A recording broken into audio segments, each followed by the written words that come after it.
నమస్కారం, మీరు చూస్తుంది జిఎం న్యూస్. నా పేరు నందిని. ముందుగా హెడ్లైన్స్. జిల్లాలోనే అత్యధిక తెల్ల రేషన్ కార్డులు వచ్చిన పట్టణం మనదేనంటూ జన్మభూమి కార్యక్రమంలో వెల్లడించిన మున్సిపల్ చైర్మన్ యలవర్తి శ్రీనివాసరావు. ప్రజల సమస్యలను నేరుగా తెలుసుకునేందుకే జన్మభూమి ముఖ్య ఉద్దేశం అంటూ వెల్లడి. గత రోజు గుడివాడ క్లబ్ నందు గుర్తు తెలియని వ్యక్తి గాలిలోకి కాల్పులు. సంఘటన స్థలానికి చేరుకున్న డీఎస్పీ విచారణ జరిపి నిందితులను గుర్తిస్తామంటూ వెల్లడి. ఆటో నగర్ నందు దొంగిలించబడిన లారీని స్వాధీనం చేసుకున్న 2 టౌన్ పోలీస్ సిబ్బంది.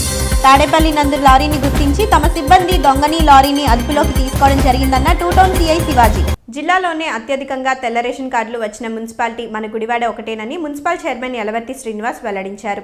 నేడు పట్టణంలో జరిగిన జన్మభూమి కార్యక్రమం నందు అర్హులైన ప్రతి ఒక్కరికి తెల్ల రేషన్ కార్డులు అందించడంతో పాటు వారి సమస్యలను అడిగి తెలుసుకోవడం జరిగింది. స్థానిక 9 మరియు 27వ వార్డుల నందు జరిగిన జన్మభూమి కార్యక్రమం నందు నేడు మున్సిపల్ చైర్మన్ యలవర్తి మరియు అన్ని విభాగాలకు చెందిన ప్రభుత్వ అధికారులు పాల్గొనడం జరిగింది. ఈ సందర్భంగా మున్సిపల్ చైర్మన్ యలవర్తి మాట్లాడుతూ జన్మభూమి కార్యక్రమం ద్వారా నేడు ప్రతి ఒక్క ప్రభుత్వ అధికారిని ప్రజల వద్దకు తీసుకువచ్చి వారి సమస్యలను పూర్తిగా పర్యవేక్షించే విధంగా ఈ కార్యక్రమాన్ని నిర్వహించడం జరుగుతుందని ఆయన వెల్లడించారు. నేడు రాష్ట్ర ప్రజల శ్రేయస్సు కోసం చంద్రబాబు నాయుడు ఎంతో శ్రమిస్తున్నారని, ఆయన అందిస్తున్న సంక్షేమ పథకాలను ప్రజలకు పూర్తి స్థాయిలో అందించేందుకు తాము కృషి చేస్తున్నామని ఆయన వెల్లడించారు. నేడు మన జిల్లాలో అన్ని మున్సిపాలిటీలో కన్నా ఎక్కువ తెల్ల రేషన్ కార్డులు తీసుకువచ్చిన ఘనత గుడివాడ టీడీపీ నేతలకు దక్కుతుందని ఆయన వెల్లడించారు. అలాగే పింఛన్లు సైతం ప్రతి ఒక్క అర్హుడికి అందేలా కృషి చేస్తున్నామని ఆయన వెల్లడించారు. డిపార్ట్మెంట్ సంబంధించినటువంటి అధికారులు, ఈ వార్డుకు సంబంధించినటువంటి పెద్దలు అందరూ వచ్చారు. అట్లాగే మహిళా తల్లులు అందరికీ ముందుగా నమస్కారం. ఈరోజు ప్రభుత్వం పెట్టినటువంటి కార్యక్రమం జన్మభూమి అనే కార్యక్రమం, ఇది ప్రజల కోసం మీకోసం పెట్టినటువంటి కార్యక్రమం. మీకోసం పెట్టినటువంటి కార్యక్రమం గతంలో 2 గంటలు ఉండేది, ఇప్పుడు దాన్ని 3 గంటల కింద పెంచాడు చంద్రబాబు నాయుడు. ఒకటే కారణం, అన్ని డిపార్ట్మెంట్లు వెళ్ళాలి, ప్రజలు అడిగే సమస్యల్ని నిబ్బరంగా కూర్చుని మాట్లాడి సమస్యలు పరిష్కారం చేయాలి. అంతేగాని వెళ్ళి ఏదో ఒక మీటింగ్ చెప్పేసి ఇది చేస్తాం అది చేస్తాం అని చెప్పేసి వెళ్ళిపోవడానికి పెట్టినటువంటి మీటింగ్ మాత్రం కాదు. ఇది ప్రజల కోసం, ప్రజల సమస్యలు తీర్చడానికి ప్రభుత్వంతో ఎన్నుకోబడినటువంటి ప్రభుత్వం. ఈ ప్రభుత్వం మీ దగ్గరకు వచ్చి మీకు కావాల్సినటువంటి సమస్యల్ని, మీకు సంబంధించినటువంటి సమస్యల్ని ప్రతి డిపార్ట్మెంట్ ఇక్కడ నుండి క్లియర్ చేయాలని చెప్పి పెట్టినటువంటి కార్యక్రమం. కాబట్టి అందుకే ఇక్కడ అన్ని రకాలైనటువంటి అధికారులు ఉన్నారు. మీరు అడగడం కోసం పెట్టినటువంటి కార్యక్రమం. అట్లాగే మన ఈ వార్డుకు సంబంధించి 2210 పెన్షన్స్ వస్తాయి. ఏమా పెన్షన్ తీసుకున్నారు ఉన్నారు ఇక్కడ? ఉన్నారనే కదమ్మా? గతంలో ఇంకో ఇప్పుడు 200 వచ్చేది, మీకు ఇప్పుడు 1000 రూపాయలు వస్తుందా? చెప్పాలి. సంతోషంగా ఉన్నారు అందరూ. మరి ఈ రోజున చంద్రబాబు నాయుడు గారి ముందు చూపుతో పేద ప్రజలు, ముసలివాళ్ళు, వితంతువులు 200 రూపాయలకి వాళ్ళు ఏది వచ్చే పరిస్థితి లేదు. ఈ పరిస్థితిలో కేజీ రూపాయికి 5 కేజీలు బియ్యం వస్తున్నాయి, 1000 రూపాయలు పెన్షన్ వస్తుంది. కనీసం ముసలివాళ్ళు ఒక పూటగా గంజి తాగి అన్నం తిన బతకడానికి అవకాశం ఉంటుందని ప్రభుత్వం తీసుకున్నటువంటి నిర్ణయం. ఈ నిర్ణయాన్ని మరి ఈ రోజున ఇంతమంది వృద్ధులు ఇక్కడ ఉన్నారు, వీళ్ళందరూ కూడా స్వాగతిస్తా ఉన్నారు. 1000 రూపాయల పెన్షన్ ఈ రోజు వస్తా ఉన్నది. మీకు ఎన్టీఆర్ భరోసా కింద ఈ ప్రభుత్వం మీకు భరోసా కల్పిస్తుంది. కాబట్టి ఈ రోజు పేదవాళ్ళు, ముసలివాళ్ళు సంతోషంగా ఉన్నారంటే ఈ రోజు 1000 రూపాయలు పెన్షన్ వస్తే చనిపోయే వరకు వస్తున్నారు పెన్షన్. కాబట్టి ఆ విధమైనటువంటి కార్యక్రమం ఈ వార్డులో ఇంకా ఆన్లైన్ అయ్యి పెన్షన్ రాని వాడు ఇంకా 30 మంది ఉన్నారు. ఈ 30 మందికి కూడా ఈ నెలాఖరికల్లా పెన్షన్లు వస్తాయి. ఆల్రెడీ ఒక్కొక్క నియోజకవర్గానికి 2000 శాంక్షన్ అయ్యి 3 మండలాలకు 1000, మన టౌన్కి 1000 పెన్షన్లు వచ్చినాయి. సుమారుగా వార్డుకి 27, 28 వస్తాయి. ఈ వార్డుకు 30 పెన్షన్లు వస్తాయి. ఇక్కడ పెండింగ్ ఉన్నటువంటి ప్రతి ఒక్కరికి కూడా పెన్షన్ వస్తుంది. ఎవరు అపేక్షపడాల్సిన అవసరం లేదు. ఇక ముఖ్యమైనది రేషన్ కార్డులు, తెల్ల రేషన్ కార్డులు ఎన్ని వచ్చినాయండి? 89 తెల్ల రేషన్ కార్డులు ఇప్పుడు శాంక్షన్ అయ్యాయి. ఇవ్వండి కార్డులు ఇక్కడ తెచ్చాను. ఈ 89 తెల్ల రేషన్ కార్డులు ఇప్పుడు పేర్లు చదువుతారు, మీరు తీసుకోండి. ఈ రాష్ట్రంలో కానీ ఈ జిల్లాలోనే అత్యధికమైనటువంటి రేషన్ కార్డులు వచ్చినటువంటి నియోజకవర్గం ఏంటంటే గుడివాడ. 3 ఆల్రెడీ 20 రోజుల నుంచే మొదలు పెట్టాను నేను.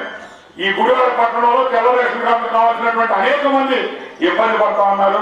మీరు ఇవ్వాలి అని చెప్పి ఎంఆర్ఓ గారిని నేను కోరడం, అట్లాగే రెవెన్యూ డిపార్ట్మెంట్ కూడా ఎంతో కష్టపడి వాళ్ళ పైన ఉన్నటువంటి ఆఫీసర్స్ నుంచి తీసుకెళ్ళబట్టి ఈ రోజు ఒక గుడివాడ పట్టణంలో 2000 పైసలకు రేషన్ కార్డులు, తెల్ల రేషన్ కార్డు శాంక్షన్ అయింది. ఈ వార్డులో 89 తెల్ల రేషన్ కార్డులు వచ్చినాయి. ఇవన్నీ కూడా మీకు ఇవ్వడం జరుగుతుంది. కాబట్టి ముఖ్యమైనది ఒకటి గుర్తుపెట్టుకోవాలి. దీంట్లో 2 సార్లు పెట్టాం, 3 సార్లు పెట్టాం, మాకు రేషన్ కార్డు రాలేదన్నారు. దీంట్లో చిన్న ప్రాబ్లం ఉంది. ఒక కుటుంబంలో 4 ఉంటే తల్లి, తండ్రి, 2 పిల్లలు. ఆ రేషన్ కార్డు ఉంటుంది. 4 పేర్లు ఉంటాయి, దాంట్లో ఉంటాయి. ఆ పిల్లలిద్దరికి పెళ్లి అయిపోతాయి. వాళ్ళిద్దరు వేరే కాపురం పెట్టుకుంటారు. వెళ్ళి వాళ్ళ రేషన్ కార్డుకి అప్లై చేసుకుంటారు. కానీ వాళ్ళ పేరు కొట్టగానే ఆల్రెడీ వాళ్ళ తండ్రి కార్డులో వాళ్ళ పేరు ఉంటుంది కదా, దానివల్ల వీళ్ళకి రేషన్ కార్డు అట్లా. మొట్టమొదటి మీరు చేయాల్సింది ఏంటంటే మీ పేరు ఏ రేషన్ కార్డులో ఉందో అక్కడ తీపిచ్చేయాలి. అది తీపిచ్చేస్తే మీకు కొత్త రేషన్ కార్డు వస్తుంది ఖాయంగా. అందువల్ల రావట్లేదు. కానీ ఇది చాలా మందికి తెలియట్లా. ఇప్పుడు శ్రీకాకుళం లేకపోతే విజయనగరం నుంచి కొంతమంది ఇక్కడ పనిచేసుకుంటూ వస్తున్నారు. వాళ్ళు ఇక్కడ స్థిరపడిన తర్వాత రేషన్ కార్డు పెడుతున్నారు. కానీ వాళ్ళకి శ్రీకాకుళంలో రేషన్ కార్డు ఉంటుంది. అది క్యాన్సిల్ చేయకుండా ఇక్కడ వస్తున్నారు. అది క్యాన్సిల్ చేయకపోతే ఇక్కడ రాదు. ఆన్లైన్ లో కొట్టంగానే వాళ్ళ కనుపాపలు, వాళ్ళ ఏలు ముద్దలు అన్ని వచ్చేస్తాయి. ఇప్పుడు అంతా టెక్నాలజీ పెరిగిపోయింది కదా. అక్కడ కార్డు ఉంటే ఇక్కడ కార్డు వచ్చే పరిస్థితి ఉండదు. కాబట్టి ఆ కార్డుని ఇక్కడ ట్రాన్స్ఫర్ అన్నా చేసుకోవాలి, లేకపోతే ఆ కార్డుని అక్కడ క్యాన్సిల్ అన్నా చేయాలి. చేస్తే ఇక్కడికి వస్తున్నది. కాబట్టి దయచేసి నేను చెప్పేది ప్రభుత్వం మీకు కల్పిస్తున్నటువంటి అవకాశాన్ని మీరు సద్వినియోగం చేసుకోండి. అట్లాగే అతి ప్రధానమైన డ్వాక్రా గ్రూపులు ఈ వార్డులో 29 డ్వాక్రా గ్రూపులు ఉన్నాయి. వీళ్ళందరికీ కూడా మొదటి విడతగా 8,70,000 రూపాయలు ఒక్కొక్క వ్యక్తికి 3,000 రూపాయలు చొప్పున వచ్చినాయి. ఇప్పుడు రెండో విడతగా మళ్ళా 8,70,000 వచ్చినాయి. ఏమో వచ్చినాయా రాలేదా? మనిషికి 3,000 తీసుకున్నారా లేదా? మీరందరూ ఏమరా ఎవరు? ఒక ప్రైవేట్ కార్యక్రమం నందు గత రోజు ఎవరో గుర్తు తెలియని వ్యక్తులు గుడివాడ క్లబ్ నందు గాలిలోకి కాల్పులు జరిపిన శబ్దం వినిపించడంతో సంఘటన స్థలానికి పోలీసులు చేరుకున్నారు. తుపాకీ పేలిన శబ్దం వచ్చినట్లు స్థానికులు వెల్లడిస్తున్న పూర్తి సమాచారాన్ని విచారణ జరిపి వెల్లడిస్తామంటూ డీఎస్పీ అంకినీడు ప్రసాద్ వెల్లడించారు. స్థానిక గుడివాడ క్లబ్ నందు గత రోజు జరుగుతున్న ఒక ప్రైవేట్ కార్యాలయంలో ఎవరో గుర్తు తెలియని వ్యక్తులు గాలిలోకి తుపాకీతో కాల్చిన శబ్దం రావడంతో సంఘటన తెలుసుకున్న పోలీస్ సిబ్బంది అక్కడకు చేరుకుని క్లబ్ నందు పనిచేస్తున్న వారిని విచారించడం జరిగింది. ఈ సందర్భంగా డీఎస్పీ అంకినీడు ప్రసాద్ మాట్లాడుతూ సుమారు 2 గంటల ప్రాంతంలో క్లబ్ నుండి తుపాకీతో కాల్చిన శబ్దం వచ్చిందని తమకు సమాచారం అందడంతో తమ సిబ్బంది ఇక్కడకు వచ్చి విచారించినట్లు ఆయన వెల్లడించారు. అయితే కాల్చిన వ్యక్తి ఎవరో, ఆ తుపాకీ ఎక్కడిది అనే విషయం ఇంకా తెలియలేదని, దీనిపై పూర్తి విచారణ జరిపిన తరువాత కాల్పు జరిపినది ఎవరు అనే విషయాన్ని వివరిస్తామని ఆయన విలేకరులకు వెల్లడించారు. ఈ రోజునే మధ్యాహ్నం 1 గంట 2 గంటల సమయంలో ఇట్లా గుడివాడ టౌన్ హాల్లో క్లబ్ దగ్గర త్రిపురనేని శేషకర్రావు గారి తాలూకు సెరమనీ కార్యక్రమం జరుగుతుంది. అందరూ ఆ కార్యక్రమాన్ని చాలామంది గుడివాడలో చాలామంది అందరూ హాజరయ్యారు. ఆ టైంలో ఒక తుపాకీ శబ్దం వినబడిందని చెప్పేసి ఇన్ఫర్మేషన్ వచ్చింది. అది ఎవరు పేల్చారు, ఎన్ని రౌండ్ పేరాలు అనేది ఇంకా మాకు పూర్తి క్లారిటీ రాలేదు. దాని మీద ఎంక్వైరీలో దర్యాప్తులో భాగంగా ఇక్కడికి వచ్చాము. ఇది పూర్తి ఇన్ఫర్మేషన్ మాకు ఇంకా రాలేదు. మేము తీసుకున్న తర్వాత మీకు చెప్తాం ఏంటి, ఏ రకంగా ఎవరు పేల్చారు, అది అనుకోకుండా పేలిందా లేకపోతే ఎవరిని ఇంటెన్షన్గా పేల్చారా, ఎన్ని రౌండ్ పిలిచారు అనే వివరాలు మీకు నేను త్వరలో చెప్తాను. అది ఒక వాచ్మెన్, ఒక 2-3 ఇక్కడ లోకల్ ఇక్కడ మేనేజర్ని అందరినీ కూడా విచారిస్తే మేము ఆ శబ్దం వినబడిందన్న మాట తప్ప ఎవరు పేల్చారు, ఈ తుపాకీ రియల్గా తుపాకీయా కాదా అన్నది పూర్తి క్లారిటీ రాలేదు. ఒకవేళ తెలిసిన తర్వాత మీకు చెప్తాను. ప్రభుత్వం అందిస్తున్న సంక్షేమ పథకాలతో పాటు ప్రజల సమస్యలను తెలుసుకునేందుకు ప్రతి ఒక్క అధికారితో ఈ జన్మభూమి కార్యక్రమాలు నిర్వహించడం జరుగుతుందని మున్సిపల్ చైర్మన్ యలవర్తి వెల్లడించారు. నేడు జరిగిన 10 మరియు 28వ వార్డుల నందు అర్హులైన ప్రజలకు తెల్ల రేషన్ కార్డులను ఆయన అందించడం జరిగింది. స్థానిక 10 మరియు 28వ వార్డుల నందు నిర్వహించిన జన్మభూమి కార్యక్రమం నందు మున్సిపల్ చైర్మన్ యలవర్తి అర్హులైన వారికి తెల్ల రేషన్ కార్డులను అందించడం జరిగింది. ఈ సందర్భంగా ఆయన మాట్లాడుతూ ప్రజలకు అందిస్తున్న సంక్షేమ పథకాలలో లోపాలు జరగకుండా నేడు అధికారుల సమక్షంలో ఎక్కడైనా పొరపాటు ఉంటే వాటిని సరిచేసుకుని ప్రజలకు పూర్తి సంక్షేమాలను మరియు అభివృద్ధిని చేసేందుకు గాను ఈ జన్మభూమి కార్యక్రమాలను పట్టణంలో ఎంతో ఘనంగా నిర్వహించడం జరుగుతుందని ఆయన వెల్లడించారు. ఇప్పటికే గుడివాడ పట్టణ రూపురేఖలు మార్చే విధంగా అభివృద్ధి చేయడం జరుగుతుందని, రానున్న రోజుల్లో మరింత అభివృద్ధి చేసి తీరుతామని ఆయన వెల్లడించారు. ఇప్పటికే డ్వాక్రా సంఘం రుణమాఫీలో 2వ విడతగా 6,000 రూపాయలను ఆడపడుచులకు అందించడం జరిగిందని, మిగిలిన 4,000 రూపాయలను సైతం త్వరలోనే వారి ఖాతాలో వేయడం జరుగుతుందని ఆయన వెల్లడించారు. ఈ కార్యక్రమాల్ని అట్లాగే ఇళ్ళు కమిషనర్ గా చెప్పారు. గతంలో ఎప్పుడు లేని విధంగా 3,312 ఇళ్ళు గుడివాడ పట్టణానికి శాంక్షన్ టెండర్లు పిలుస్తున్నాం. ఇది అదే చెప్పేది, ఇంతవరకు ఎప్పుడు లేదు. అభివృద్ధికి నోచుకోవడం గుడివాడ ఎక్కడ ఉన్నది అక్కడే ఉంది, ఎక్కడ ఉన్నది అట్లాగే ఉంది. కాబట్టి మీరందరూ కూడా తలా 50,000 రూపాయలు 12,500 చొప్పున 4 సమాన వాయిదాల్లో కట్టుకుంటే మీ అందరికి ఇల్లిచ్చే కార్యక్రమం చేపడతాం. మరి అట్లాగే మీ వార్డు కౌన్సిలర్ గారు ఇప్పుడు మాట్లాడింది, ఈ వార్డుకి దరిదాపుగా ₹1,00,00,000 ఇప్పటికి 57 లక్షల చిల్లర నిధులు ఇవ్వడం జరిగింది. అనేకమైనటువంటి రోడ్లు వేసాం, అనేకమైనటువంటి కలవట్లు కట్టాం, డ్రైన్లు కట్టాం. ఇంకా రాబోయే కాలంలో అనేకమైనటువంటి అభివృద్ధి కార్యక్రమాలు ఈ వార్డులో చేసేటటువంటి అవసరం ఉంది, చేయాలి కూడా. ఎందుకంటే పేద ప్రజలు, బలహీన వర్గాలు ఉన్నటువంటి ప్రాంతం ఇది. ఎక్కువ మంది పేద ప్రజలు ఎక్కువ ఉన్నారని టౌన్ మొత్తం 36 వార్డులు చూసుకుంటే ఈ 28 వార్డే వస్తుంది. ఇక్కడ ఎక్కువ మంది పేద ప్రజలు ఉన్నారు కాబట్టి చాలా మౌలిక సదుపాయాలు లేవు. కాబట్టి మౌలిక సదుపాయాలన్నీ కూడా మీ అందరికీ రాబోయే కాలంలో కల్పిస్తామని చెప్పి మరి మీ వార్డు కౌన్సిలర్ గా చెప్తున్నారు. ఇప్పటికే చాలా చేశామని, రాబోయే కాలంలో ఇంకా చాలా చేస్తాం. ఈ చేసే కార్యక్రమంలో అనేకమైన అవాంతరాలు వస్తా ఉన్నాయి. మరి వస్తాయి. యజ్ఞాలు చేస్తున్నప్పుడు భావించడం సునాముడు లాంటి రాక్షసులు ఉంటారు, వాళ్ళు కూడా యజ్ఞంలో రక్తం పడుతూ ఉంటారు. అయినా సరే యజ్ఞాలు ఆపరు కదా. ప్రపంచ శాంతి కోసం, మానవాళి కోసం చేసే ఏ పని ఆగదు, అట్లాగే పేద ప్రజల కోసం చేసే ఏ పని ఆగదు. మీకోసం ఈ ప్రభుత్వం కానీ మేము కానీ ఏమి చేయాలో అవన్నీ సక్రమంగా చేస్తాం. ఆ విధంగా ఇక్కడ కౌన్సిలర్ గా ఎన్నికైనటువంటి మీ వార్డు కౌన్సిలర్ గారికి కూడా నేను చెప్తా ఉన్నా, తప్పనిసరిగా అభివృద్ధి చేపించుకుంటే ఆవిడ ఆధ్వర్యంలో ఈ వార్డులో జరగాల్సినటువంటి ప్రజలకు కావాల్సినటువంటి ఓల్డ్ ఏజ్ పెన్షన్లు ఇంకా ఇవ్వాల్సి ఉన్నాయి. ఈ నెలాఖరులో వస్తుంది. తప్పనిసరిగా అర్హులైనటువంటి ప్రతి ఒక్కరికి ఇస్తామని చెప్పి ఈ సందర్భంగా తెలియజేసుకుంటూ, మరి ఇటువంటి గ్రామ సభను మీరందరూ కూడా ఉపయోగించుకోవాల్సిందిగా కోరుకుంటూ సెలవు తీసుకుంటాం. Thank you. ఈ నెల 3వ తారీఖున దొంగిలించబడిన లారీని టూటౌన్ పోలీసులు స్వాధీనం చేసుకోవడం జరిగింది.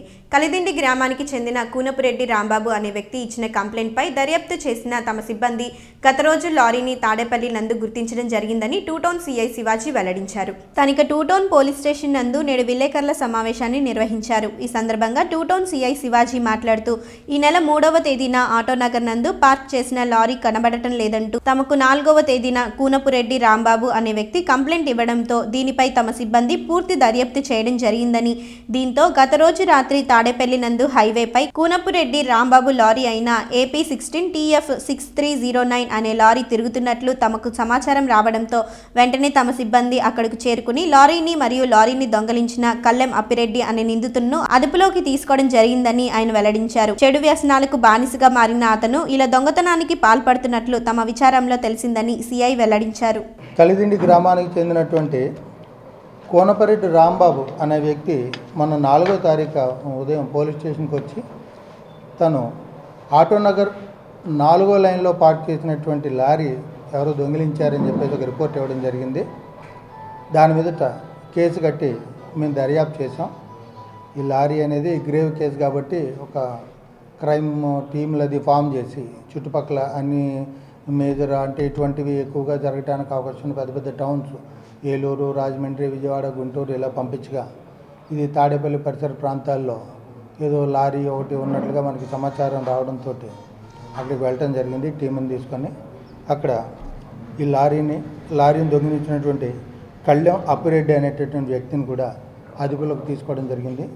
అయితే కళ్ళెం అప్పిరెడ్డి అనే వ్యక్తి నేటివ్ ఆఫ్ తాడేపల్లి మండలం పెనుమాక గ్రామం.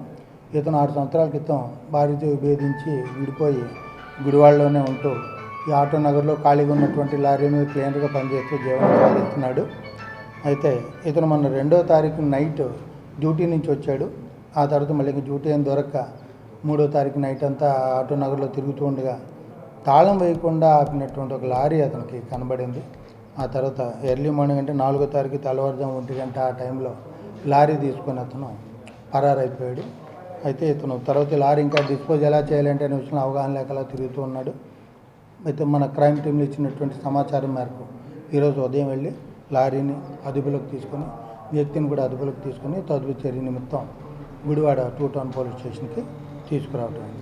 ఈ టీంలో మనకి ఇన్వెస్టిగేషన్లో ముద్దాయిని అరెస్ట్ చేసే విషయంలో సహకరించినటువంటి SI Chandrababu garu, head constable Anjaneyulu, PC Prasad, Veerababu, Shyam, Ganesh, Ashok, Mohan Rao, Seetharamaiah, అదేవిధంగా హోంగార్డ్ సుధీర్లను మన పోలీస్ డిపార్ట్మెంట్లో అధికారులందరూ కూడా అభిమానించారు. Thank you very much. Diet college విద్యార్థుల ఆధ్వర్యంలో జరుగుతున్న జిల్లా స్థాయి కల్చరల్ అండ్ స్పోర్ట్స్ ఈవెంట్లో విద్యార్థులు ఉత్తమ ప్రదర్శన కనబరుస్తున్నారని Anguluru diet college principal Venkateswararao వెల్లడించారు. అంగులూరు విద్యార్థులు ఖోఖో మరియు కబడ్డీ నందు విన్నర్స్గా నిలవడం జరిగిందంటూ ఆయన వెల్లడించారు. స్థానిక ఎన్టీఆర్ స్టేడియం నందు జరుగుతున్న డైట్ కాలేజ్ విద్యార్థులు జిల్లా స్థాయి కల్చరల్ మరియు స్పోర్ట్స్పై అంగులూరు డైట్ కాలేజ్ ప్రిన్సిపల్ విలేకరుల సమావేశాన్ని నిర్వహించారు. ఈ సందర్భంగా ఆయన మాట్లాడుతూ గత రోజు మున్సిపల్ చైర్మన్ గారి చేతుల మీదుగా ప్రారంభమైన ఈ గేమ్స్ ఎంతో ఆర్భాటంగా జరుగుతున్నాయని ఆయన వెల్లడించారు. జిల్లా వ్యాప్తంగా ఉన్న 23 డైట్ కాలేజీల విద్యార్థులు ఇక్కడికి రావడం జరిగిందని, దీని వారు వివిధ పోటీల నందు ఉత్తమ ప్రదర్శన కనబరుస్తున్నారని ఆయన వెల్లడించారు. అలాగే అంగులూరు డైట్ కాలేజ్కు చెందిన విద్యార్థినిలు ఖోఖో మరియు కబడ్డీ నందు ఉత్తమ ప్రదర్శన కనబర్చి రాష్ట్ర స్థాయి పోటీలకు సెలెక్ట్ అవ్వడం జరిగిందని ఆయన వెల్లడించారు. ప్రతి ఒక్కరికి ఎటువంటి అసౌకర్యం కలగకుండా ఉండేలా అన్ని జాగ్రత్తలు తీసుకోవడం జరిగిందని ఆయన వెల్లడించారు. జిల్లా స్థాయి డిఎల్ఈడి గవర్నమెంట్ డైట్ అంగలూరు ఆధ్వర్యంలో మొత్తం జిల్లాలో మొత్తం 32 కాలేజెస్, ప్రైవేట్ కాలేజెస్ ఉన్నాయి. దాంతోపాటుగా గవర్నమెంట్ కాలేజీ కూడా ఉంది. గవర్నమెంట్ కాలేజీ ఆధ్వర్యంలో జిల్లా స్థాయి cultural, sports and literary activities సంబంధించి కాంపిటీషన్స్ 5, 6, 7 ఎన్టీఆర్ స్టేడియం గుడివాడలో నిర్వహించడం జరుగుతూ ఉంది. నిన్నటి నుంచి కార్యక్రమాలు ఎంతో ఆహ్లాదకరంగా, చాలా ఆనందదాయకంగా చక్కగా కార్యక్రమం జరగటం చాలా హ్యాపీగా ఉంది. మొత్తం 32 కాలేజెస్కి 18 కాలేజెస్ పార్టిసిపేషన్ ఇవ్వటం జరిగింది. ఇంకా పార్టిసిపేషన్ లేకోకుండానే ఇంకొక 5 కాలేజీ వాళ్ళు కూడా ఇక్కడ నిన్న రావడం జరిగింది. మొత్తం 23 కాలేజెస్ వాళ్ళు మార్చ్ ఫస్ట్లో చాలా అందంగా, తక్కువ సమయం మన గవర్నమెంట్ ఇచ్చినప్పుడు కూడా తక్కువ సమయంలో చాలా బాగా వాళ్ళు పెర్ఫార్మెన్స్ ఇవ్వటం జరిగింది. నిన్న అంతా కలర్ఫుల్గా మార్చ్ ఫాస్ట్ చేయటం అనేటువంటిది చాలా ఘనంగా ఉంది. మరి నిన్న గేమ్స్ సంబంధించినటువంటివి నిన్న ఈరోజు చేస్తూ ఉన్నాము. నిన్న ఈరోజు జరిగినటువంటి వాటిల్లో గవర్నమెంట్ డైట్ అంగలూరు విద్యార్థినులు ఖోఖో, కబడ్డీ ఫైనల్స్కి విన్నర్స్గా రావడం జరిగింది. వీళ్ళు ఆడపిల్లలు ఈ 2 ఈవెంట్స్లను కూడా స్టేట్ లెవెల్, రేపు 27 జరిగేటువంటి state level sports and cultural మీట్కి వీళ్ళు వెళ్ళటం జరుగుతుంది.